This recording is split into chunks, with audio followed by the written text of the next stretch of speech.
الحمد للہ رب العالمین والصلاة والسلام علی سید المرسلین وعلی آلہ وصحبہ اجمعین ومن تبعہم بإحسان الی یوم الدین. اعوذ باللہ من الشیطان الرجیم. بسم اللہ الرحمن الرحیم. قل اعوذ برب الناس ملک الناس الہ الناس من شر الوسواس الخناس الذی یوسوس فی صدور الناس من الجنۃ والناس. کہہ دیجئے کہ میں لوگوں کے پروردگار کی پناہ میں آتا ہوں، لوگوں کے بادشاہ، لوگوں کے معبود کی پناہ میں آتا ہوں. من شر الوسواس الخناس، خوب وسوسہ ڈالنے والے، بار بار وسوسہ ڈالنے اور پیچھے ہٹنے والے کے شر سے. الذی یوسوس فی صدور الناس، وہ جو لوگوں کے سینوں میں وسوسہ ڈالتا ہے. من الجنۃ والناس، خواہ وہ جنوں میں سے ہو یا انسانوں میں سے. محترم حاضرین، یہ سورہ ناس اور اس کا ترجمہ تھا. اس سے پہلے رب الناس، ملک الناس، الہ الناس، اس سورہ مبارکہ میں جن تین اسماء اللہ رب العالمین کے صفات کے ذریعے سے پناہ مانگی گئی، ان سے متعلق کچھ تفصیلات گزری. اس کے بعد اللہ نے فرمایا کہ رب الناس، ملک الناس، الہ الناس، ان کے ذریعے سے پناہ مانگی گئی یا تعلیم دی. کس سے؟ من شر الوسواس الخناس. الوسواس، علامہ ابن قیم رحمہ اللہ نے اس پر بڑی لمبی چوڑی بحث کی ہے، لغوی اعتبار سے اور اس کے وصف یا مصدر ہونے کی بحث میں. وسوسہ، اس میں لفظ کی تکرار ہے، واو سین پھر واو سین. تو اس پر انہوں نے یہ بیان کیا کہ جس طرح لفظ میں تکرار ہے، اسی طرح معنی کی بھی تکرار کا مفہوم پایا جاتا ہے. یعنی شیطان بار بار وسوسہ ڈالتا ہے. اور عربی کی یہ خصوصیت بتاتے ہوئے انہوں نے بہت ساری مثالیں دی، بحث کی، جیسے زلزلہ، قلقلہ، کبکبہ. زلزلہ میں زمین ہلتی ہے، مسلسل ہلتی ہے، یک بعد دیگرے ہلتی ہے، ایک مرتبہ ہل کے ٹھہر نہیں جاتی. تزلزل بار بار ہوتا ہے، حرکت. اسی طرح وسوسہ میں وسوسے کا عمل بار بار ہوتا ہے. یہ شیطان کی ایک صفت بیان کی گئی ہے، الوسواس.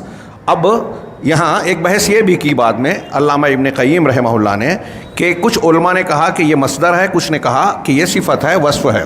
اور 3-4 صفحات پر گفتگو کی، بحث کی کہ مصدر کہنے والوں کی دلیلیں کیا ہے، صفت کہنے والوں کی دلیلیں کیا ہے. اور آخر میں اس بات کو زیادہ صحیح قرار دیا کہ لفظ جو دلالت کرتا ہے اور وسواس کا وزن جو دلالت کرتا ہے فعلان کے وزن پہ، وہ اس بات پر دلالت کرتا ہے کہ یہ صفت ہے، وصف ہے. یہ شیطان کی صفت ہے. پہلی صفت جو اس صورت میں ذکر کی گئی، الوسواس، جس کو ہم شیطان کہتے ہیں. شیطان کون ہے؟ یہ شیطنا یا شیطان کا لفظ اس میں نہیں آیا، دوسرے مقامات پر آ رہا ہے. آگے کی بیان سے واضح ہے کہ وسوسہ ڈالنا بطور خاص شیطان جو جنوں میں سے ہوتا ہے اس کی ایک خصوصیت ہے. جنوں میں جو شریر جن ہیں، شیطنا یا شیطنا کے معنی میں سرکشی اور شر کا مفہوم پایا جاتا ہے، شرارت انگیزی کا. شیطان، جنوں میں جو شریر جن ہوتے ہیں ان کو شیطان کہا گیا. الگ سے شیطان کوئی مخلوق نہیں ہے، وہ جنوں کا ہی ایک حصہ ہے. حضرت اللہ تبارک و تعالیٰ نے سورہ کہف میں فرمایا کانا، ابلیس کے بارے میں، کانا من الجن ففسق عن امر ربی، کہ وہ جنوں میں سے تھا، چنانچہ اپنے پروردگار کے حکم سے باہر چلا گیا، نکل گیا، فسوق کیا. تو وہ جنوں میں سے تھا. تو جو شریر جن ہیں وہی شیاطین ہیں. ان کی سرکشی کی بنیاد پر ان کو شیطان کا نام دیا گیا. بعد میں جانوروں میں سے، انسانوں میں سے یا شیاطین میں سے جو بھی سرکش ہو، جس میں شرارت کا غلبہ ہو یا نقصان اور ایذا کا پہلو غالب ہو، اس کو عرف میں شیطان کہا جانے لگا. جیسے جن کو کیا نام ہے، سانپ کو قرآن میں الجان بھی کہا گیا، اور بھی لوگوں نے تشریح کی ہے. ہاں، یعنی وہ چونکہ سانپ کا ضرر شدید ہوتا ہے، ایذا پہنچاتا ہے، اس کے ایذا رسانی کی بنیاد پر اسے شیطان کہا گیا. اسی طرح حدیث میں ہے، مسلم شریف وغیرہ میں، الکلب الاسود شیطان، کالا کتا شیطان ہے، اسے مارنے کا حکم دیا گیا ہے. اس کی اپنی تفصیلات ہیں. تو جو شر جس میں غالب ہو اسے شیطان کہا جاتا ہے. جن میں جو شیاطین ہوتے ہیں وہ دل میں وسوسہ ڈالتے ہیں اور بار بار وسوسہ ڈالتے ہیں. وسوسہ ڈالنے کا یہ کام خود نفس کی طرف سے بھی ہوتا ہے. انسان کے وَنَعْلَمُ مَا تُوَسْوِسُ بِهِ نَفْسُهُ، سورہ قاف میں اللہ نے فرمایا کہ ہم یہ جانتے ہیں کہ انسان کے دل میں اس کا نفس کیا وسوسے ڈالتا ہے. جو انسان کے اندر نفس امارہ ہوتی ہے، گناہوں پر ابھارنے والی، وہ گناہوں کے سلسلے میں وسوسہ ڈالتی ہے. اسی لیے آپ کے خطبہ مسنونہ خطبۃ الحاجہ میں من شرور انفسنا ونعوذ بک من شرور انفسنا، اے اللہ ہم تجھ سے تیری پناہ میں آتے ہیں اپنے نفسوں کے شرور سے. نفس میں جو برائی کا ارادہ اور خیال پیدا ہوتا ہے، یا نفس جو برائی پر ابھارتا ہے، اس کا وسوسہ آتا ہے، اس وسوسے سے پناہ مانگی گئی. یہ داخل سے اور اندر سے انسان کے اندر موجود ہوتا ہے اور یہ بہت ہی خطرناک ہے. اس کا زیادہ تر انحصار جو بھی برائی دل کے راستے سے آتی ہے اس میں کہیں نہ کہیں شیاطین الجن کا کچھ نہ کچھ دخل ہوتا ہے. اس لیے اس سورہ مبارکہ میں بطور خاص اس سے پناہ مانگنے کی تعلیم دی گئی. یہ بات یاد رکھیے کہ یہ کتنا اہم ہے. سورۃ الفلق میں رب الفلق ایک صفت کے ذریعے سے 4 چیزوں سے پناہ مانگنے کی تعلیم دی گئی، اور اس سورہ میں 3 صفات بیان کر کے صرف ایک چیز سے پناہ مانگنے کی تعلیم دی گئی.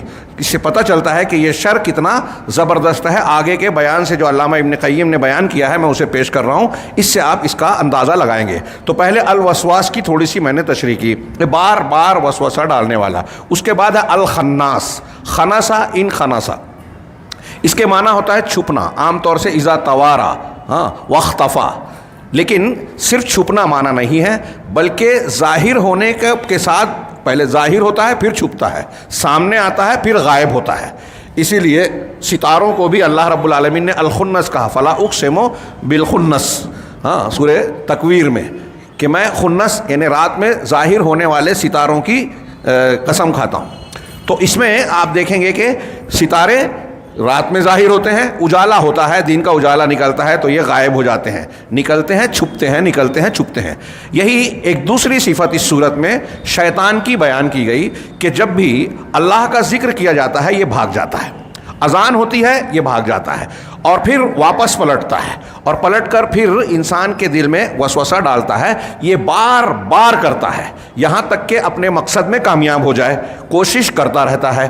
تو الوسواس الخناس یہ شیطان کی 2 صفت ہے، اور دونوں میں مبالغے کا معنی، یعنی ایک میں تکرار کا، اور الخناس یہ مبالغے کا صیغہ فعال، بہت زیادہ ظاہر ہو کر چھپنے والا، یعنی زیادتی کا معنی پایا جاتا ہے. تو یہ دوسری صفت الخناس بیان کی گئی. اس لیے خناس کہ جب بھی اللہ کا ذکر کیا جائے یہ پیچھے ہٹ جاتا ہے اور پھر اس کے بعد واپس آتا ہے. اس کے بعد تیسری صفت بیان کی. یہ لمبی چوڑی بحث میں نے اپنے الفاظ میں بہت ہی اختصار کے ساتھ اس کا حاصل بیان کر دیا. الذی یوسوس فی صدور الناس، وہ شیطان، وہ الوسواس الخناس جو انسان کے، لوگوں کے سینوں میں وسوسہ ڈالتا ہے. علامہ ابن قیم کہتے ہیں کہ یہ شیطان کی اس صورت میں تیسری صفت بیان کی. سب سے پہلے وسوسے کا ذکر کیا گیا، اور اس جملے میں وسوسے کے محل کا، یعنی کہاں وسوسہ ڈالتا ہے، اور وہ لوگوں کا سینہ ہے، لوگوں کے دل نہیں کہا. آگے انہوں نے ایک فصل الگ سے قائم کی اور کہا کہ لوگوں کا دل نہیں کہا، اس لیے کہ دل اور دل کے باہر یہ ایسے ہی ہے کہ سینے کے اندر دل کا ایک حصہ ہے. دل میں کوئی بات جب جاتی ہے، گھر کر جاتی ہے، تو پھر وہ پورے جسم کو اس کا تابع بناتا ہے، آرڈر دیتا ہے. تو پہلے سینے میں بات آتی ہے. تو علامہ ابن قیم نے آگے کی فصل میں بیان کیا کہ سینے میں ڈالتا ہے، دل میں نہیں. مطلب سینہ دل کی دہلیز کی طرح ہے، جب یہاں گیا تو اب وہ دل میں جانے کا گویا کے لیے تیار ہوتا ہے، داخل ہوتا ہے، اور جب دل میں داخل ہو گیا تو انسان کے لیے خطرناک ہو سکتا ہے. تو یہ دوسرے میں بتایا کہ کس مقام پر یہ شیطان وسوسہ ڈالتا ہے. اور اللہ سبحانہ و تعالی نے شیطان کو یہ اختیار، یہ قوت عطا کی ہے کہ وہ بندے کے پیٹ میں اور اس کے جسم میں داخل ہو، اس کے دل اور سینوں پر نفوذ اور داخلہ حاصل کر لے ہوئے. چنانچہ وہ انسان کے خون کے دوڑنے کی جگہ پر رگوں میں خون کی طرح دوڑتا ہے، اور اس طرح سے ہر بندے کے لیے شیطان کو مقرر کیا ہے اللہ تعالیٰ نے قرین کے طور پر کہ وہ اس کے ساتھ اس کی موت تک رہتا ہے. جیسا کہ مسلم شریف کی ایک حدیث میں ہے کہ کوئی بھی انسان ہو، اللہ کے نبی صلی اللہ علیہ وسلم نے فرمایا کہ کوئی بھی انسان ہو فرشتوں میں سے ایک قرین ہم نشین اس کے ساتھ ہوتا ہے اور جنوں میں سے ایک ہم نشین ہوتا ہے. یہ جن والا جو ہم نشین ہوتا ہے یہ اسے برائی پر ابھارتا رہتا ہے. اللہ کے نبی صلی اللہ علیہ وسلم نے پوچھا کہ کیا آپ کو بھی؟ کہا ہاں مجھ پر بھی مسلط ہے. ہاں یہ ہے کہ اللہ نے اس کو مجھ پر بس نہیں دیا. وہ اللہ کے رسول صلی اللہ علیہ وسلم پر اختیار یا بس جیسے دوسرے لوگوں پر شیطان بہکانے کا اور عمل کرنے کا بس رکھتا ہے ویسے نہیں رکھا. چنانچہ صحیحین کی یہ جو جملہ کہا کہ انسان کی رگوں میں خون کی طرح دوڑتا ہے، اس کے استدلال میں صحیحین کی روایت پیش کی. بخاری مسلم کی یہ زہری عن علی بن حسین عن صفیہ بنت حیی، اللہ کے رسول صلی اللہ علیہ وسلم کی زوجہ مطہرہ ام المومنین حضرت صفیہ رضی اللہ تعالیٰ عنہ کہتی ہیں کہ کانا رسول اللہ صلی اللہ علیہ وسلم معتکفا فاتیتہ ازورہ لیلا. اللہ کے نبی صلی اللہ علیہ وسلم معتکف تھے، مسجد میں اعتکاف کیے ہوئے تھے، تو میں رات کے وقت آپ کی زیارت کے لیے آئی، آپ سے ملاقات کے لیے آئی. فحدثتہ، میں نے آپ سے بات چیت کی. ثم قمت فانقلبت، پھر میں اٹھی اور پلٹی، یعنی واپس گھر جانے کے لیے. فقام معی لیقلبنی، تو اللہ کے رسول صلی اللہ علیہ وسلم میرے ساتھ اٹھے تاکہ مجھے الوداع کہیں، پلٹائیں یعنی واپس کر دیں. اور ان کا گھر اسامہ بن زید کے مسکن کے پاس تھا، کے دار میں تھا. چنانچہ جب اللہ کے نبی صلی اللہ علیہ وسلم انہیں چھوڑنے کے لیے نکلنے لگے، فمر رجلان من الانصار، تو انصار کے دو صحابی وہاں سے گزرے. فلما رأى النبی صلی اللہ علیہ وسلم اسرعا، جب انہوں نے نبی کریم صلی اللہ علیہ وسلم کو دیکھا، آپ اپنی بیوی کے ساتھ ہیں، مطلب پہچانا نہیں کہ ایک خاتون کے ساتھ ہیں، تو وہ تیزی سے آگے بڑھنے لگے. اللہ کے نبی صلی اللہ علیہ وسلم فقال النبی صلی اللہ علیہ وسلم علی رسلکما، اللہ کے نبی صلی اللہ علیہ وسلم نے کہا کہ رک جاؤ، رکو، ٹھہرو، آہستہ ہو جاؤ. انہا صفیۃ بنت حیی، یہ جو عورت ہے میرے ساتھ یہ صفیہ بنت حیی ہے، یعنی میری بیوی ہے، زوجہ مطہرہ ہیں. فقالا، تو ان دونوں صحابی انصاری صحابی نے کہا سبحان اللہ یا رسول اللہ، کہ اللہ کے رسول اللہ پاک ہے. مراد یہ تھی کہ اللہ پاک ہے، اللہ کے رسول صلی اللہ علیہ وسلم کیا ہم آپ پر شک کریں گے؟ آپ کے ساتھ ایک خاتون ہیں تو کیا ہم آپ پر شک شبہ کریں گے؟ نبی کریم صلی اللہ علیہ وسلم نے اس کے جواب میں کہا ان الشیطان یجری من الانسان مجرى الدم وانی خشیت ان یقذف فی قلوبکما سوءا او قال شیئا. شیطان انسان کی رگوں میں خون کی طرح دوڑتا ہے، خون کی جگہوں پر دوڑتا ہے، اور مجھے اس بات کا اندیشہ ہوا کہ تمہارے دلوں میں کوئی چیز یا کوئی برائی پیدا ہو جائے، کوئی برائی ڈال دی جائے، یعنی تم دیکھ کر اپنے دل میں کوئی شک شبہ میں پڑ جاؤ، یہ اندیشہ ہے. نبی کریم صلی اللہ علیہ وسلم کے اس عمل سے یہ بھی معلوم ہوتا ہے کہ اگر کوئی ایسی سچویشن، حالت کسی کی نظر میں آپ کی ہماری آ جائے جس سے وہ شک شبہ میں مبتلا ہو سکتا ہے، غلط فہمی میں مبتلا ہو سکتا ہے، تو وہاں وضاحت کر دینی چاہیے تاکہ غلط فہمی پیدا نہ ہو. یہاں محل استشہاد علامہ ابن قیم کا یہ ہے کہ اللہ نے شیطان کو یہ قوت اور زور دیا ہے کہ وہ انسان کے جسم کے اندر داخل ہو اور خون کی طرح دوڑ لگائے. وفی صحیح، اور صحیح میں بخاری مسلم کی ہی اور بہت ساری حدیثوں میں کی کتابوں میں یہ حدیث ہے، حضرت ابو ہریرہ رضی اللہ تعالیٰ عنہ کی روایت ہے. وہ کہتے ہیں کہ نبی صلی اللہ علیہ وسلم نے فرمایا اذا نودی بالصلاۃ ادبر الشیطان ولہ ذرات، جب نماز کے لیے ندا دی جاتی ہے یعنی اذان ہوتی ہے، اذان پکاری جاتی ہے، تو شیطان بھاگتا ہے، پیٹ پھیر کر بھاگتا ہے. وَلَهُ ذُرَاتٌ، اس حال میں کہ اس کے لیے گوز ہوتی ہے، ہوا خارج کرتا ہوا بھاگتا ہے. فَإِذَا قُضِيَ أَقْبَلَ، جب اذان مکمل ہو جاتی ہے تو وہ پھر لوٹتا ہے، پلٹتا ہے، متوجہ ہوتا ہے. فَإِذَا ثُوِّبَ بِهَا أَدْبَرَ، اب جب اس کی تصویب ہوتی ہے یعنی پھر سے اقامت کہی جاتی ہے، اذان کو دوبارہ کہا جاتا ہے یعنی اقامت ہوتی ہے، تو پھر وہ بھاگتا ہے. حتیٰ یختر بین الصبح فاذا قضی اقبل، یہ اقامت جب ختم ہو جاتی ہے پھر واپس پلٹتا ہے، متوجہ ہوتا ہے. حتیٰ یختر بین الانسان وقلبہ، یہاں تک کہ وہ انسان اور اس کے دل میں خیالات ڈالتا ہے، اس کو مختلف قسم کے وہم اور خیالات میں مبتلا کرتا ہے. فیقول، تو وہ کہتا ہے اذکر کذا اذکر کذا، فلاں بات یاد کرو، فلاں بات یاد کرو. ہم اور آپ نماز پڑھتے ہیں، غور کیجئے کہ نماز میں یہ ہوتا ہے یا نہیں، سب کے ساتھ ہوتا ہے. کہ نماز میں جب ہم شامل ہوتے ہیں تو بہت ساری چیزوں کے خیالات، پلاننگ مسلسل جو عام حالات میں ہم نہیں سوچتے وہ نماز میں سوچنے لگتے ہیں. ہاں حتی لا، یہ شیطان کا وسوسہ ہوتا ہے. حتی لا یدری ثلاثا صلی ام اربعا، یہاں تک کہ بندہ یہ نہیں جان پاتا یا بھول جاتا ہے، وہ نہیں جانتا کہ اس نے 3 رکعت پڑھی یا 4 رکعت پڑھی. فاذا لم یدر ثلاثا صلی ام اربعا فسجد سجدتي السهو، جب وہ یہ نہیں جان سکے کہ 3 پڑھی ہے یا 4، شک ہو جائے، تو ایسی صورت میں وہ سجدہ سہو کر لے، سہو کا سجدہ کر لے. آپ یہ دیکھ رہے ہیں ان حدیثوں سے شیطان کے عمل کی بھی تشریح ہو رہی ہے اور وسوسے کے معنی کا بھی اظہار ہو رہا ہے کہ کس طرح انسان کے دل میں خیالات ڈالتا ہے. وسوسہ غیر محسوس طریقے پہ چپکے سے کوئی بات ڈالنا. وسوسے کا معنی یہ ہوتا ہے دل میں ایک مخفی آواز کے ذریعے سے کوئی بات ڈالنا، یا ایسی آواز کے ذریعے سے کسی کو کوئی بات کہنا کہ صرف جس کو کہا جا رہا ہے وہی سنے، کوئی دوسرا نہ سنے، اتنی آہستگی سے کہا جائے. آپ کے کان میں کہوں تو وہ گویا وسوسہ ہوگا، صرف آپ اگر سن رہے ہیں. عربی میں وسوسۃ الحلی کیا کہتے ہیں، زیور کا وسوسہ کہتے ہیں، اس لیے کہ جو زیور کان کے پاس ہوتا ہے، خواتین جو پہنتی ہیں، اور اس کی جو آواز ہوتی ہے وہ صرف چونکہ کان کے سننے کے آلے کے قریب ہوتی ہے، اس لیے صرف وہی سن پاتی ہے جو پہنتی ہے. ہاں اس لیے اس کو بھی وسوسہ کہا جاتا ہے. تو وسوسے کا معنی یہ ہوتا ہے کہ انتہائی پست آواز میں کان میں کوئی بات کہنا یا بغیر آواز کے دل میں بات ڈالنا، وسوسہ خیال ڈالنا. چنانچہ ایک اور حدیث نقل کی کہ شیطان کے وسوسے میں سے ایک یہ بھی ہے جو صحیح میں حضرت ابو ہریرہ رضی اللہ تعالیٰ عنہ سے ثابت ہے، بخاری، مسلم، ابو داؤد، احمد وغیرہ کی روایت ہے. انہوں نے کہا کہ ان اصحاب رسول اللہ صلی اللہ علیہ وسلم قالوا، اللہ کے رسول صلی اللہ علیہ وسلم کے صحابہ نے آپ سے کہا، یا رسول اللہ ان احدنا لا یجد فی نفسہ ما لأن یخر من السماء الى الارض احب الیہ من ان یتکلم بہ، کہ ہم میں سے ایک آدمی اپنے دل میں ایسی بات محسوس کرتا ہے، ہاں ایسی بات محسوس کرتا ہے کہ آسمان سے زمین پر گر پڑے، یہ زیادہ پسند ہوگا اس کو اس سے کہ اس بات کو زبان سے کہے. یعنی جو دل میں بات آتی ہے وہ ہمیں اتنی بری لگتی ہے کہ ہم یہ سوچتے ہیں کہ یہ بات زبان پہ لائیں، اس سے بہتر ہے کہ ہم آسمان سے زمین پر گر پڑیں. اتنی بری اور بھیانک اور غلط بات ہوتی ہے.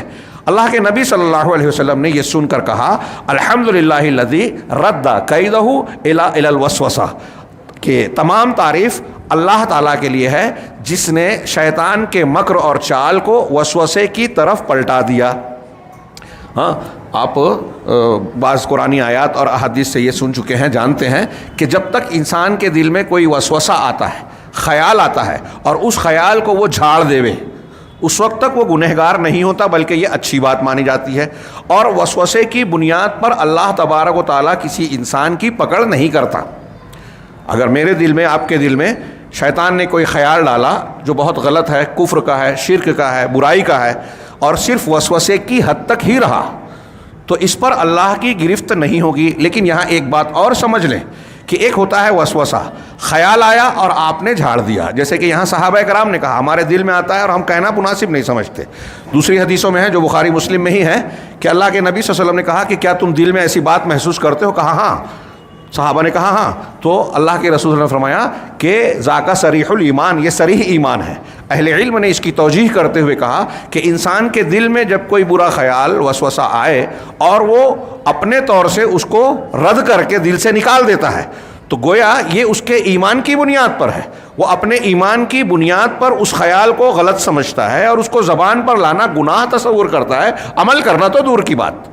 لہذا اس کا یہ عمل، دل سے ایسے خیالات کو بھگا دینا، جھاڑ دینا، نکال دینا، یہ ایمان کی بنیاد پر ہے.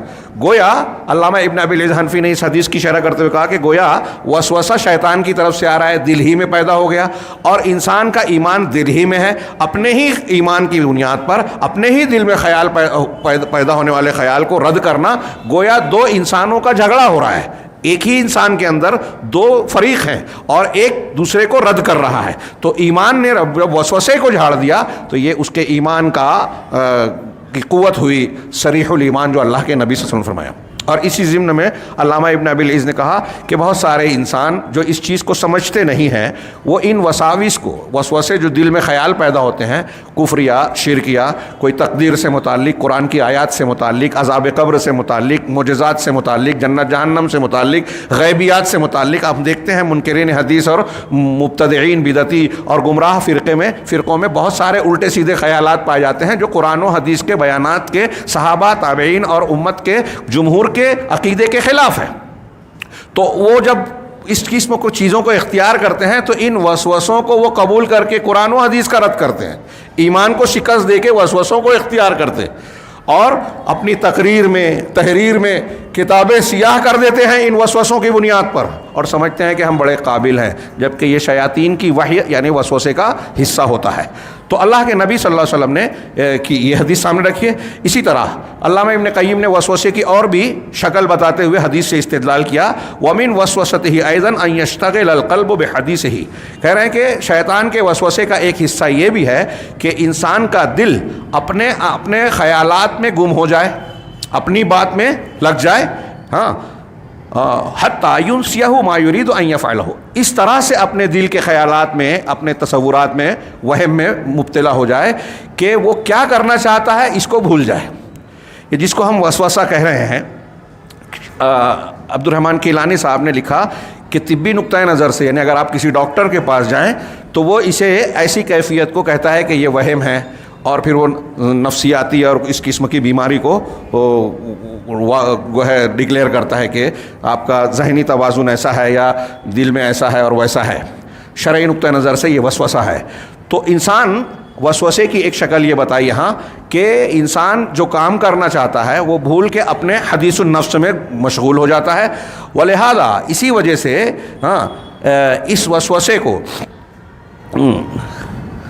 نسیان کو اللہ تبارک و تعالیٰ نے اس کی طرف منسوب کیا، یعنی جو سبب بنتا ہے، ساری چیزوں کو کرنے والا اللہ ہے، لیکن یہ نسیان کی جو کیفیت طاری ہوتی ہے یہ عام طور سے شیطان کی طرف سے ہوتی ہے۔ خاص طور سے اگر ایک انسان نیکیاں کرنے کا خوگر ہے، اچھا کام کرنا چاہتا ہے اور اسے بھولتا ہے تو یہ شیطان کی طرف سے اسے بھلایا جاتا ہے۔ آپ ذکر و اذکار بھول کے دوسری چیزوں میں مشغول ہو گئے، فلمی گانے گا رہے ہیں، گیم کھیل رہے ہیں، چغلی غیبت میں مشغول ہو جاتے ہیں، جب آپ اللہ کا ذکر، شیطان آپ کو بھلا دیتا ہے۔ ایسی اور بھی بہت سی شکلیں ہو سکتی ہے۔ تو اسی لیے قرآن کی آیت میں جو آگے نقل کر رہے ہیں سورہ کہف کی، کہ نسیان کو اس کے سبب کی طرف منسوب کیا، اضافت کیا، جیسا کہ اللہ تبارک و تعالیٰ نے حضرت موسیٰ علیہ السلام کے ساتھی کے بعد کا قول نقل کیا۔ یوشع بن نون کا جو سورہ کہف میں حضرت خضر کی طرف سفر کا ذکر ہے، اس میں وہ کہتے ہیں کہ جب حضرت موسیٰ علیہ السلام نے مچھلی کا مطالبہ کیا تو انہوں نے کہا فَإِنِّي نَسِيتُ الْحُوتَ، میں مچھلی تو بھول گیا۔ وہ مچھلی نکل کر سمندر میں، دریا میں کود گئی اور ایک سرنگ کی طرح راستہ بن گیا معجزاتی طور پہ، جہاں حضرت خضر کو حضرت موسیٰ سے اللہ کو ملوانا تھا۔ تو حضرت یوشع بن نون نے دیکھا تھا حضرت موسیٰ علیہ السلام آرام کر رہے تھے، لیکن ان کو آپ کو بتلانا بھول گئے، تو اسی بات کو ذکر کیا کہ میں مچھلی بھول گیا، وَمَا أَنسَانِيهُ إِلَّا الشَّيْطَانُ أَنْ أَذْكُرَهُ، اور مجھے صرف شیطان نے اس کا ذکر کرنے سے بھلا دیا، فراموش کرا دیا۔ میں آپ سے بیان کروں، یاد دلاؤں، اس سے مجھے شیطان نے بھلوا دیا۔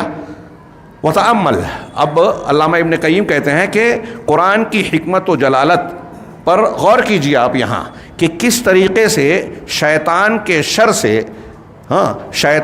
شر سے پناہ مانگنے کی تعلیم دی، استعاذے کی تعلیم دی، جو کہ 3 صفات سے موصوف ہے، جس کا یہاں ذکر ہوا، الوسواس الخناس الذی یوسوس فی صدور الناس، کہ جو بہت وسوسہ، بار بار وسوسہ ڈالنے والا ہے، پیچھے ہٹ کر پھر بار بار واپس لوٹنے والا ہے، اور جو انسان کے، لوگوں کے سینوں میں وسوسہ ڈالنے والا ہے۔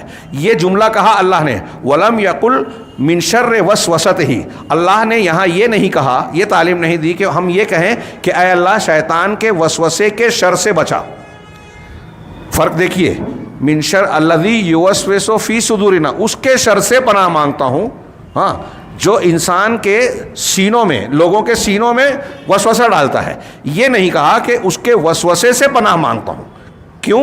لتعم الاستعاذۃ شرہ جمیعہ، تاکہ شیطان کے جتنے بھی شرور ہیں، فتنے ہیں، وہ سارے کے سارے اس میں شامل ہو جائیں کہ ہم ان سب چیزوں سے پناہ مانگ رہے ہیں، تاکہ عام ہو جائے اس کے تمام شرور جس سے ہم پناہ مانگ رہے ہیں۔ یعنی شیطان کے شرور وسوسہ بھی ہے، اور وسوسے کے علاوہ بھی بہت سارے شرور ہیں۔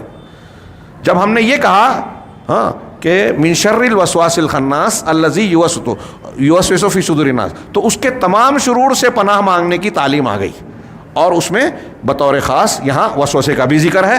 فإن قولہ، اس لیے کہ اللہ تعالیٰ کا فرمان من شر الوسواس یعم جمیع شر کل شر، یہ عام ہے تمام شرور کو، شیطان کے تمام شرور کو۔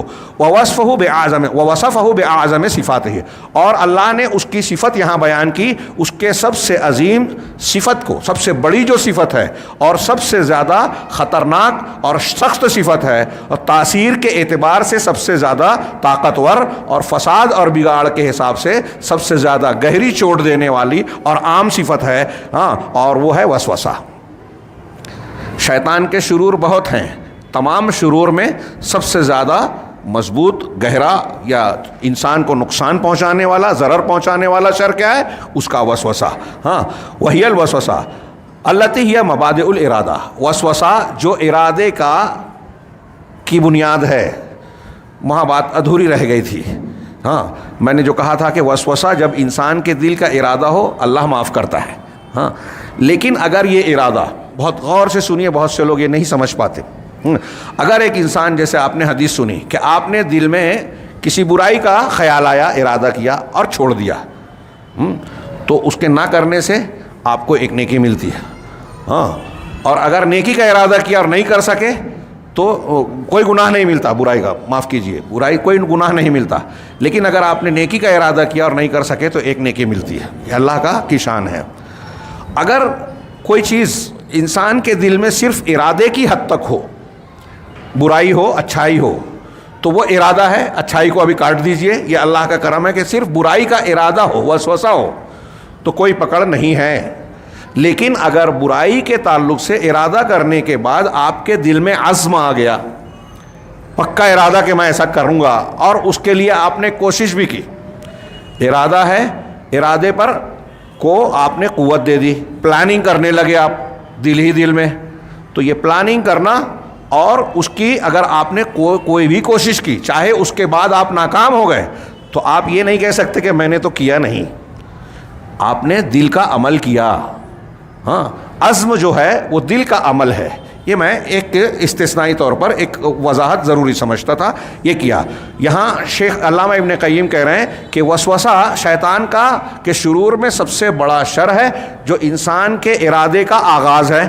فإن القلب يكون فار، اس لیے کہ دل شر اور معصیت، گناہ کے خیال سے فارغ اور خالی ہوتا ہے، چنانچہ شیطان اس کے دل میں وسوسہ ڈالتا ہے اور گناہ کا خیال اس کے ذہن و دماغ میں ڈالتا ہے، چنانچہ وہ اپنے نفس کے لیے اس کا تصور کرتا ہے، اور پھر شیطان اس کو تصویر بنا کے پیش کرتا ہے، شیطان اس کی خواہش کو جگاتا ہے، اس کی شہوت کو بڑھاتا ہے، چنانچہ یہ شہوت اپنے اعلیٰ مقام کو، مضبوطی کو پہنچتی ہے، پھر شیطان اس برائی کو، گناہ کو اس کے سامنے آراستہ اور خوبصورت بناتا ہے، حسین اور جمیل بنا کر پیش کرتا ہے، اور اسے اس طرح خیال میں مبتلا کرتا ہے، ایسے خیال میں کہ انسان اب اس کی طرف مائل ہو جاتا ہے، تب وہ پختہ ارادہ ہوتا ہے، پھر برابر انسان کو وہ تمثیل اور تخیل میں مبتلا کرتا رہتا ہے، یہاں تک کہ وہ تمنا اشتہا بنتا ہے،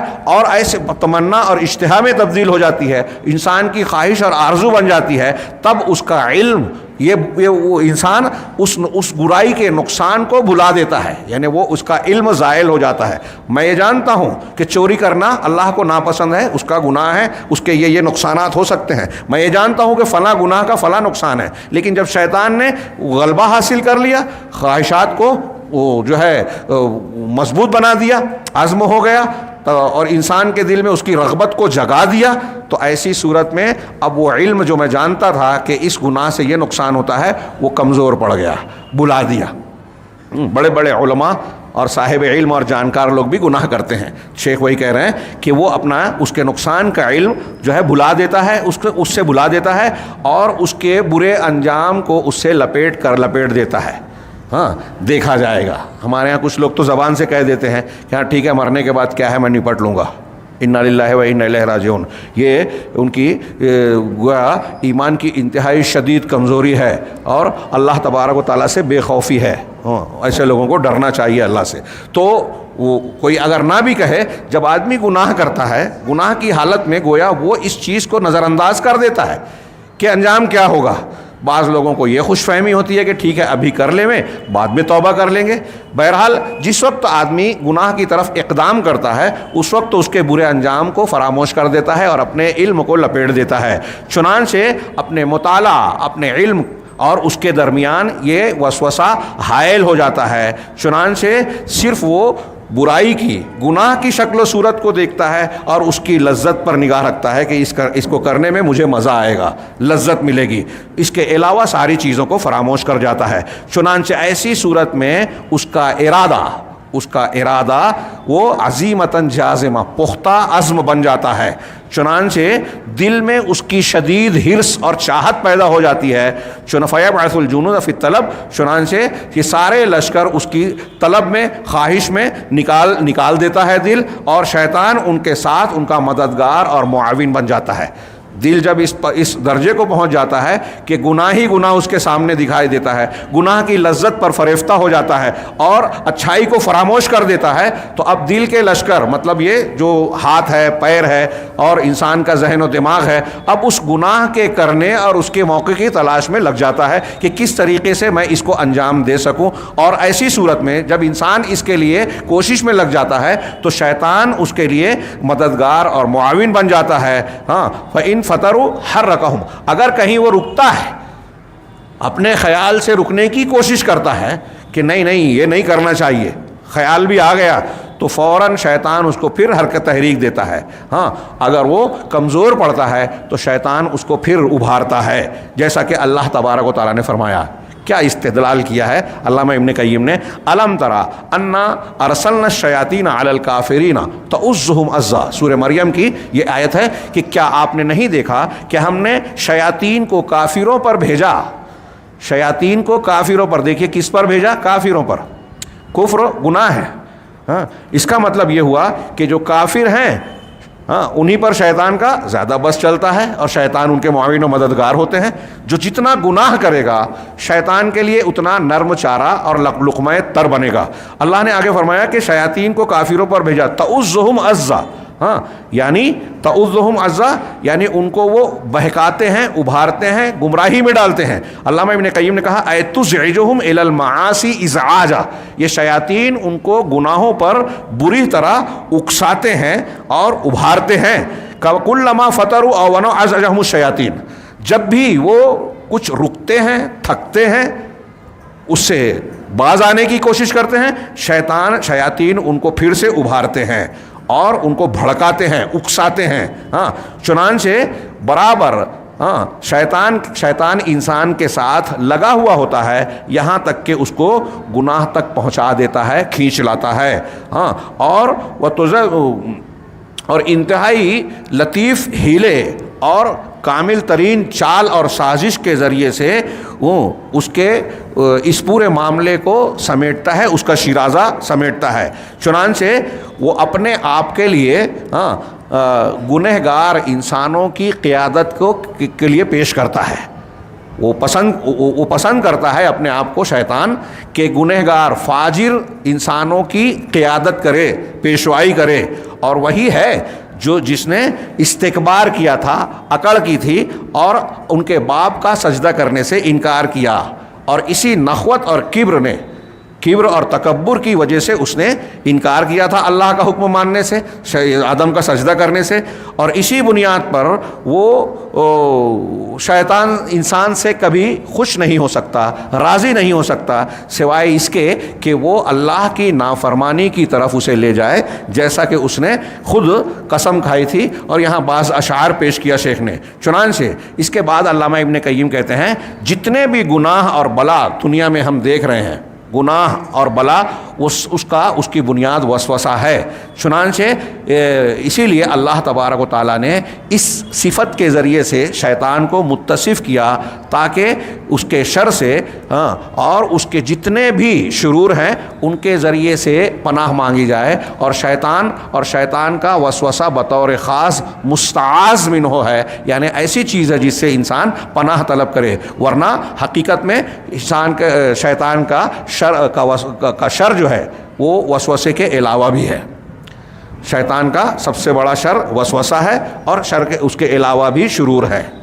آگے علامہ ابن قیم نے اس کے چند شرور کی کچھ مثالیں دی جو حدیثوں میں موجود ہے۔ چنانچہ کہا فمن شرہ، اس کے شرور میں سے یہ ہے کہ انہ لص سارق لاموال الناس، کہ وہ چور ہے، لوگوں کے مال کو چرانے والا ہے، چور ہے۔ وکل طعام، یہ جو علامہ ابن قیم نے باتیں کہی ہے نا، ہر چیز حدیث میں موجود ہے۔ آپ کو یہاں جو چور کہا وہ حدیث کی طرف اشارہ کروں، بخاری کی ہے کہ اللہ کے رسول صلی اللہ علیہ وسلم حضرت ابو ہریرہ 3 دن زکوٰۃ الفطر پر متعین تھے، ایک شخص آیا کھانے کی چیزیں چوری کر رہا تھا، آپ نے تینوں دن پکڑا، اور تیسرے دن، وہ لمبی حدیث ہے، آپ نے بار بار کہا کہ وہ پھر آئے گا، شیطان ہے، اور آخری دن میں کہا کہ میں ایک ایسی چیز سکھاتا ہوں، جب حضرت ابو ہریرہ نے کہا کہ اب تم کو نہیں چھوڑوں گا، اللہ کے رسول صلی اللہ علیہ وسلم کے پاس پیش کروں گا، تو اس نے کہا کہ میں ایک ایسی چیز سکھاتا ہوں کہ اگر تم اسے پڑھ لو تو اللہ کی طرف سے ایک محافظ فرشتہ مقرر ہوگا اور شیطان تمہارے قریب نہیں آئے گا۔ حضرت ابو ہریرہ نے کہا ٹھیک ہے، علم کی تڑپ تھی، چنانچہ آیت الکرسی بتائی کہ بستر پر آؤ اور یہ پڑھ لو تو ایک محافظ تمہارے اوپر مقرر ہوتا ہے فرشتوں میں سے۔ تو بہرحال یہ روایت ہے، اللہ کے رسول صلی اللہ علیہ وسلم نے ہنس کر کہا کہ یہ ہے تو شیطان جو جھوٹا ہے، لیکن اس نے یہ بات صحیح کہی۔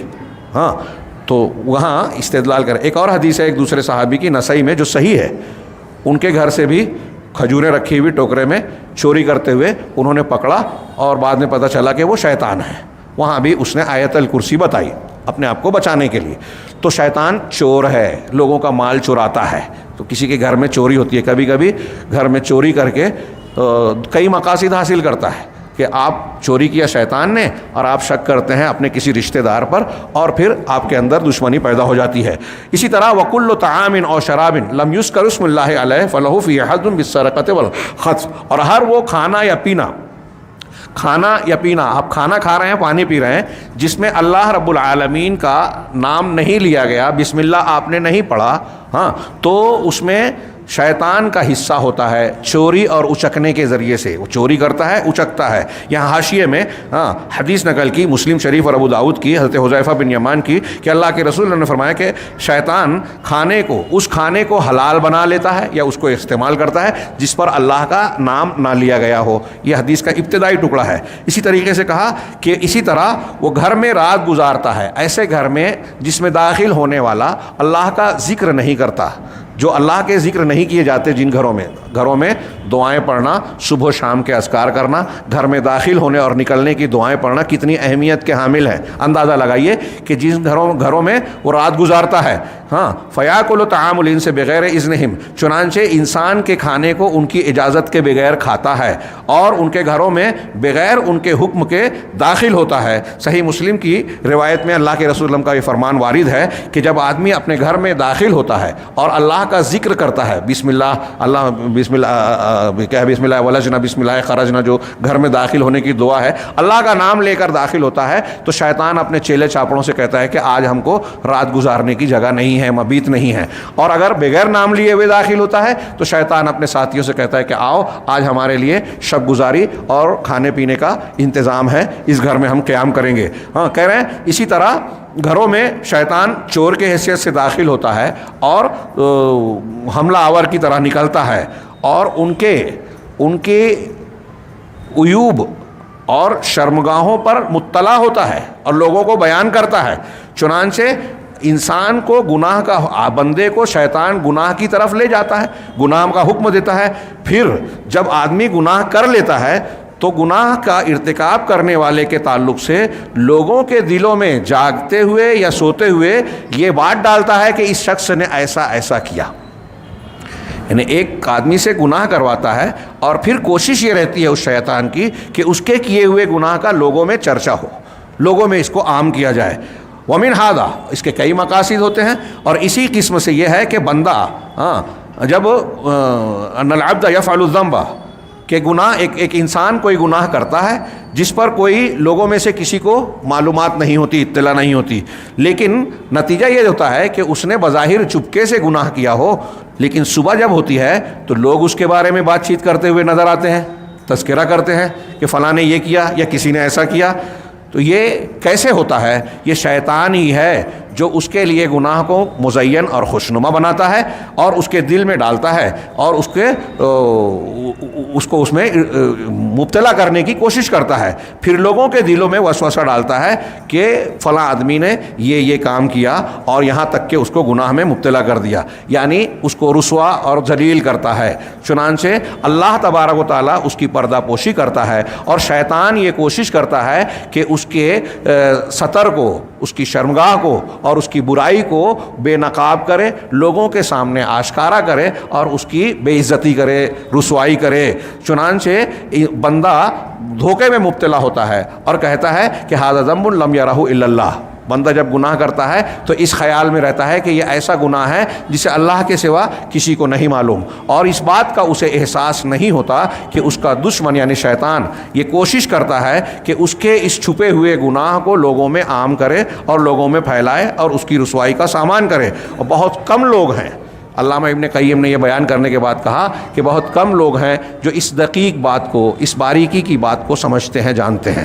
آپ دیکھیے کہ بہت کم ہوتا ہے کہ انسان کا گناہ کوئی نہ جانے ایسا ہو جائے، الا ماشاء اللہ، اللہ جس کو محفوظ رکھے. ومن شر ہی، اس کے شرور کا یہ کچھ حصہ ذکر کیا، اور اس کے شر میں سے یہ بھی ہے کہ جب بندہ سوتا ہے، جب بندہ سو جاتا ہے تو شیطان اس کے سر کے پیچھے، اس کے سر پر عقد علی رأسہ عقدا، اس کے سر پر گانٹھ باندھ دیتا ہے، جو کہ اس کو بیدار ہونے سے روکتی ہے. اس طرح گانٹھ باندھتا ہے کہ وہ نماز کے لیے، ذکر کے لیے یا اچھے کام کے لیے جاگ نہ پائے. جیسا کہ صحیح بخاری میں حضرت سعید بن مسیب کی روایت ہے، حضرت ابو ہریرہ سے روایت کرتے ہوئے کہتے ہیں کہ اللہ کے رسول صلی اللہ علیہ وسلم نے فرمایا، یعقد الشیطان علی قافیۃ رأس احدکم اذا هو نائم ثلاث عقد، کہ شیطان تم میں سے ایک انسان کے سر کے پچھلے حصے، قافیہ سر کا پچھلا حصہ یا گدی کا حصہ، گلے کا پچھلا حصہ، کہ انسان تمہارے سر کے پچھلے حصے پہ، سر کے پچھلے حصے پر شیطان بندے کے 3 گانٹھیں باندھتا ہے جب وہ سو جاتا ہے. بندہ جب سو جاتا ہے تو شیطان اس کے سر کے پچھلے حصے پر 3 گانٹھ باندھتا ہے اور ہر گانٹھ پر اچھی طرح کس دیتا ہے اور کہتا ہے علیک لیل طویل فرقت، تم پر لمبی رات ہے لہٰذا سوتے رہو، آرام کرتے رہو. فإذا استيقظ، اب اگر بندہ وقت پر سویرے سویرے نماز کے لیے بیدار ہو گیا، فذکر اللہ، اور اللہ کا ذکر کیا، نیند سے جاگتے ہی اللہ کا نام لیا، الحمدللہ الذی احیانا بعد ما اماتنا والیہ النشور، اللہ کا نام لیا، انحلت عقدۃ، تو 3 گانٹوں میں سے عقدۃ ایک گانٹھ کھل جاتی ہے، 3 میں سے ایک گانٹھ کھل جاتی ہے. فإن توضأ انحلت عقدہ، اب جب وضو کرتا ہے تو دوسری گانٹھ کھلتی ہے. فإن صلى انحلت عقدہ، کیا ہے، عقدہ کلھا، جب نماز پڑھتا ہے تو اس کی ساری گانٹھیں گرہیں کھل جاتی ہے. جب ایسا ہوتا ہے فأصبح نشیطا طیب النفس، جب ایسا ہوتا ہے تو وہ صبح کرتا ہے سرگرمی کے ساتھ، نشاط کے ساتھ، اور طیب النفس ہوتا ہے، یعنی اس کے اندر خوشگواری ہوتی ہے، خوش مزاجی ہوتی ہے، اچھے مزاج کے ساتھ فریش رہتے ہیں، جس کو ہم کہیں گے فریش رہتا ہے. وَإِلَّا أَصْبَحَ خبیث النفس کسلان، ورنہ ایسا نہیں ہوتا ہے جب، تو وہ خبیث النفس خباثت کے ساتھ اور سستی کے ساتھ صبح کرتا ہے، یعنی اس کے اندر کسل مندی، سستی اور طبیعت میں بوجھل پن ہوگا. یہ حدیث سے استدلال کر کے اس کا حوالہ دیا ہے.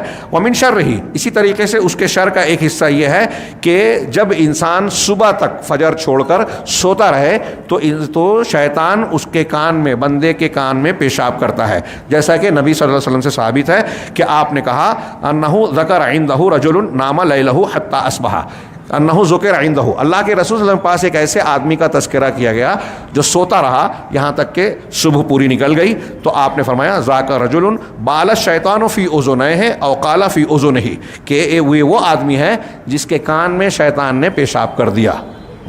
بخاری وغیرہ کی روایت ہے۔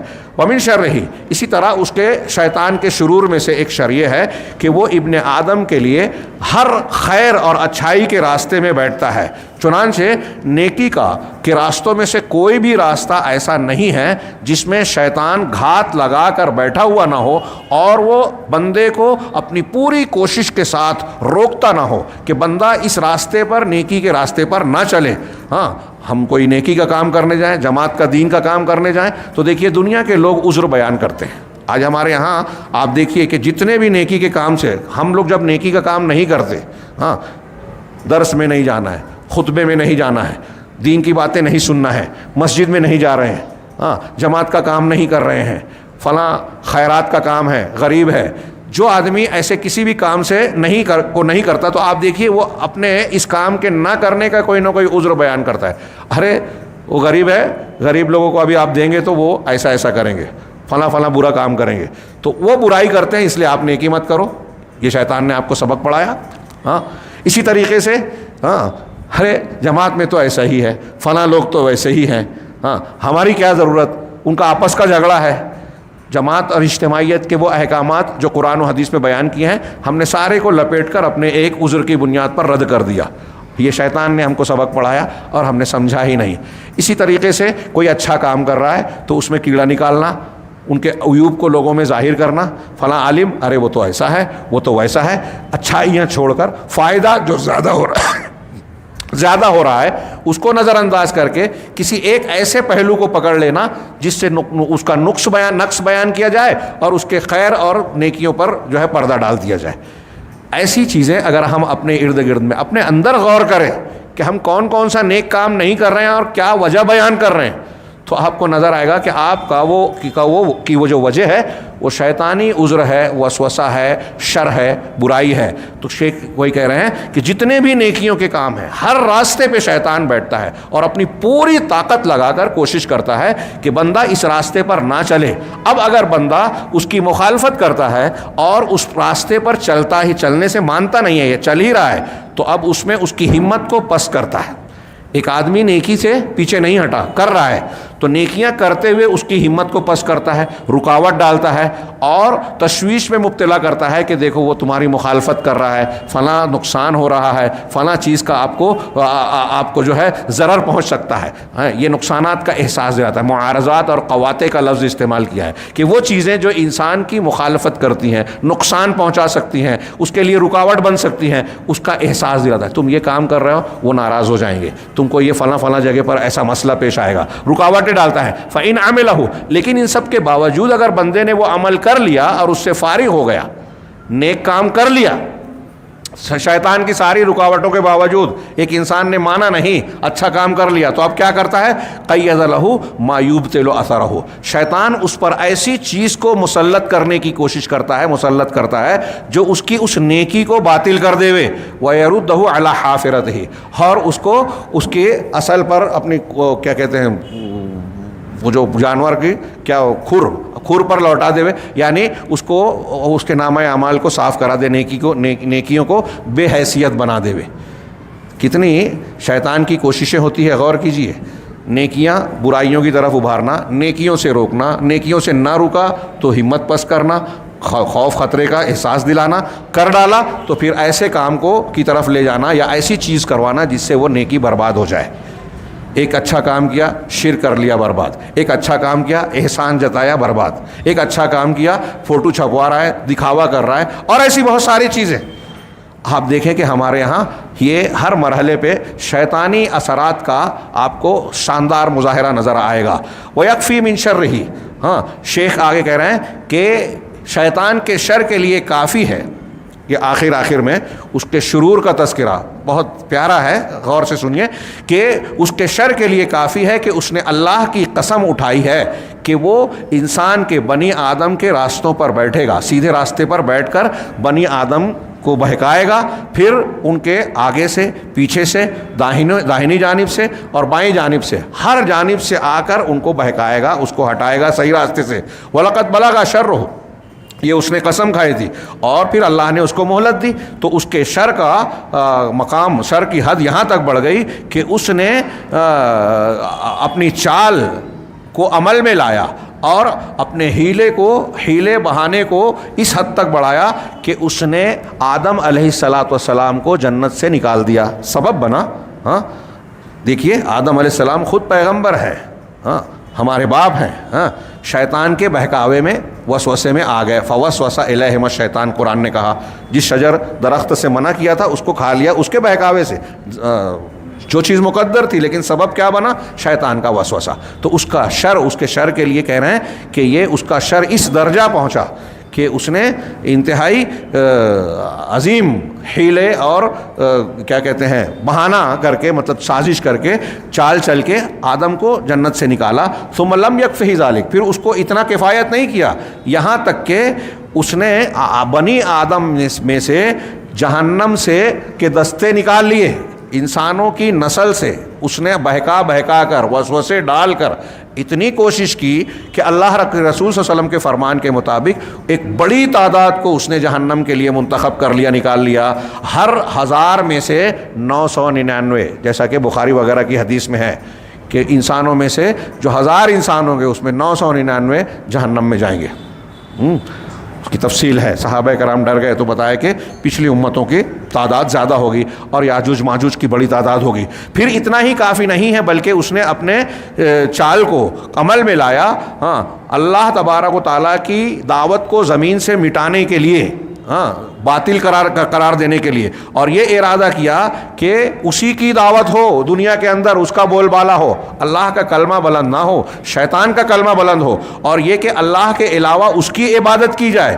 چنانچہ وہ اپنی انتہائی کوشش کرتا ہے اس بات کی کہ اللہ کے نور کو، اللہ کے دین کو بجھا دے، اللہ کی دعوت کو ختم کر دے، اور کفر اور شرک کی اقامت ہو، کفر اور شرک کا بول بالا ہو، اور توحید اور اس کے نشانات زمین سے مٹا دے، توحید کے نشانات اور اس کے توحید اور اس کے نشانات زمین سے مٹا دے۔ اور اس کے شر کے لیے یہ کافی ہے کہ اس نے وہ حضرت ابراہیم خلیل الرحمن کے پیچھے پڑا، درپے ہوا نقصان پہنچانے کے، یہاں تک کہ آپ کو منجنیق کے ذریعے سے آگ میں ڈالا گیا۔ اللہ تعالیٰ نے اس کی چال کو اس پر پلٹ دیا، چال کو ناکام بنا دیا، اور جہنم کو، آگ کو جو ہے حضرت خلیل پر ٹھنڈی اور سلامتی والی بنا دیا۔ یہی نہیں، شیطان نے حضرت مسیح کی مخالفت کی، ان کے مخالفین کا ساتھ دیا، یہاں تک کہ اس طرح پیچھے پڑا کہ یہود نے حضرت عیسیٰ مسیح علیہ السلام کو سولی پر چڑھانے کا ارادہ کیا۔ ہاں چنانچہ اللہ تبارک و تعالیٰ نے یہاں بھی اس کی چال کو ناکام بنایا۔ یہ بھی پتہ چلتا ہے کہ اللہ یہ کوشش تو کرتا ہے، اگر بندہ نیک ہو، نبوت کے نبی کے طریقے پہ ہو، توحید پہ ہو تو اللہ بچاتا ہے۔ تو یہود نے آپ کو قتل کر دینے کی، سولی پر چڑھانے کی کوشش کی، اللہ نے ناکام بنایا اور حضرت مسیح کو جو ہے محفوظ رکھا اور انہیں اپنے پاس اٹھا لیا۔ اسی طرح حضرت زکریا اور حضرت یحییٰ کے پیچھے شیطان پڑا، ان کے خلاف لوگوں کو بھڑکایا، یہاں تک کہ دونوں قتل کر دیے گئے۔ ہاں اسی طرح اس نے فرعون کو بھڑکایا، یہاں تک کہ اس کے عظیم فساد کو، زمین میں جو عظیم الشان فساد، عظیم فساد اس نے پھیلا رکھا تھا، ہاں اس کو خوب مزین کر کے بتایا۔ شرک کو پھیلا رہا ہے، اپنے آپ کو رب کہہ رہا ہے، اس کی تائید کر رہا ہے، نبی کی دعوت کا رد کر رہا ہے، اور وہ یہاں تک دعویٰ کر بیٹھا کہ وہ ان کا رب اعلیٰ ہے، لوگوں کا رب اعلیٰ ہے، انا ربکم الاعلیٰ۔ یہ شیطان کا وسوسہ تھا اور اس کو مزین کر کے اس کو اس طرح سے بڑھاوا دیا۔ اسی طرح نبی صلی اللہ علیہ وسلم کے درپے ہوا، پیچھے پڑا، اور کفار کو اپنی پوری کوشش کے ساتھ نبی صلی اللہ علیہ وسلم کے قتل پر ابھارا۔ ہاں اور آپ جانتے ہیں، سیرت نگاروں نے تفصیل کے ساتھ بیان کیا کہ نبی کریم صلی اللہ علیہ وسلم کی حیات طیبہ میں، پوری زندگی کا آپ مطالعہ کریں، آپ کے خلاف 18 مرتبہ یہود و نصارہ، مشرکین مکہ، منافقین، ان کی الگ الگ کوششوں میں 18 مرتبہ کوشش کی گئی آپ کو قتل کرنے کی، منصوبہ بنا، اور یہ ظاہر سی بات ہے کہ شیطان کی طرف سے ابھارا گیا۔ اللہ تبارک و تعالیٰ نے ہر مرتبہ اس کو ناکام بنایا اور خائب و خاسر بنایا۔ ہاں اسی طریقے سے نبی صلی اللہ علیہ وسلم پر اس نے آگ کا ایک گولا لے کر ایک شعلہ لے کر جو ہے حملہ کرنے کی کوشش کی، جیسا کہ مسلم اور نسائی وغیرہ کی حدیث میں حضرت ابو درداء کی روایت ہے. ہاں تو اللہ کے رسول صلی اللہ علیہ وسلم پر آگ کے ساتھ کوشش کیا، تاکہ وہ چاہتا تھا کہ اس آگ کو آپ پردے مارے. جب کہ آپ نماز میں تھے تو نبی کریم صلی اللہ علیہ وسلم یہ کہنے لگے العنک بلعنت اللہ، میں اللہ کی لعنت کے ذریعے سے تمہاری لعنت کرتا ہوں. ہاں مسلم شریف کی روایت میں ہے کہ اللہ کے رسول صلی اللہ علیہ وسلم نماز پڑھنے لگے تو ہم نے سنا کہ آپ نے کہا ہاں اعوذ باللہ منک، میں اللہ کی پناہ میں آتا ہوں تجھ سے بچاؤ کے لیے. ثم قال، پھر آپ نے کہا العنک بلعنت اللہ ثلاثا، ہاں 3 مرتبہ آپ نے یہ جملہ کہا اور اپنے ہاتھ کو پھیلایا کہ کچھ لے لیں. یہ حدیث ہے پوری. اور پھر صحابہ کرام نے بتایا کہ صحابہ کرام کو بعد میں آپ نے بتایا کہ شیطان اس طریقے سے آگ کا ایک شعلہ لے کر میری طرف لپک رہا تھا. وَأَعَانَ الْيَهُودَ عَلَى سِحْرِهِمْ لِلنَّبِي صلی اللہ علیہ وسلم. اسی طریقے سے شیطان کا شر یہ بھی ہے کہ نبی صلی اللہ علیہ وسلم کے خلاف یہود کو ابھارا کہ آپ پر جادو کریں، اور مقصد تھا کہ اس جادو کے ذریعے سے آپ کو مار ڈالا جائے. فَإِذَا كَانَ هَذَا شَأْنُهُ وَحِمَّتُهُ فِي الشَّرِّ، جب شر اور فتنے میں شیطان کا یہ معاملہ ہے کہ اس نے انبیاء کرام اور انبیاء میں بھی جو اولو العزم ہیں خاتم النبیین ہیں ان کے خلاف اس قدر کوششیں کی، تو اس سے بچنے کا کیسے امکان ہوگا؟ اس کے شرور اور فتنوں سے اللہ کی تائید، معاونت اور اس کے پناہ کے بغیر انسان اس کے شر سے بچ نہیں سکتا، بلکہ ولا یمکن حصر اجناس شرعی. اسی لیے یہ دعائیں دی گئی، اور اس میں سب سے شاندار دعا قرآن کی یہ آخری صورت قل اعوذ برب الناس ملک الناس ہے. تو اللہ کی تائید اور اعانت کے بغیر ہم شیطان کے شر سے نہیں بچ سکتے. اور کہہ رہے ہیں کہ اس کے شرور کتنے ہیں، اس کے شر کی اجناس جنس کتنی ہیں، ہاں ان سب کو ہم شمار نہیں کر سکتے. اجناس کو، جنس یعنی قسموں کو شمار نہیں کر سکتے. تو ایک ایک شر کا ذکر تو بہت دور کی بات ہے، کیونکہ دنیا میں جتنے بھی شر اور برائیاں ہیں شیطان ہی اس کا سبب ہے. لیکن کہہ رہے ہیں کہ اس کے شر کو ہم منحصر کر سکتے ہیں 6 جنسوں میں. ہاں لا تزال بابن آدم، یہ 6 قسمیں انسان کے ساتھ لگی رہتی ہے یہاں تک کہ ان میں سے کوئی ایک یا کئی شر اس کو پکڑ لیتا ہے. یہ 6 جنس جو بتائی ہے اسٹیپ بائی اسٹیپ آگے بتائی ہے، جو ہم انشاءاللہ آئندہ ہفتے جانیں گے. کہ سب سے پہلے شیطان کوشش کرتا ہے کہ بندے کو اس شر میں مبتلا کرے، ناکام ہوتا ہے تو پھر دوسرا، پھر اس میں ناکام ہوتا ہے تو تیسرا. ایسے 6 جنسیں بتائی ہیں. انشاءاللہ آئندہ درس میں جو اس سورے کے تعلق سے آخری درس ہوگا انشاءاللہ، ہم یہ پڑھیں گے کہ اس کی یہ اجناس کیا ہیں، اور پھر شیطان کے شرور سے بچنے کی قرآن و حدیث نے جو تعلیم دی ہے. علامہ ابن قیم نے 10 چیزیں ذکر کی ہیں کہ 10 چیزیں ایسی ہیں جن کے ذریعے سے ہم اور آپ شیاطین کے شر سے، اس کے وسوسے سے، اس کے فتنے سے محفوظ رہ سکتے ہیں. اللہ رب العالمین ہمیں صحیح دین سیکھنے اور اس پر عمل کرنے کی توفیق دے، اور اس کے ذریعے سے دنیا اور آخرت میں کامیابی سے نوازے. وآخر دعوانا ان الحمد للہ رب العالمین وصلی اللہ علیہ محمد.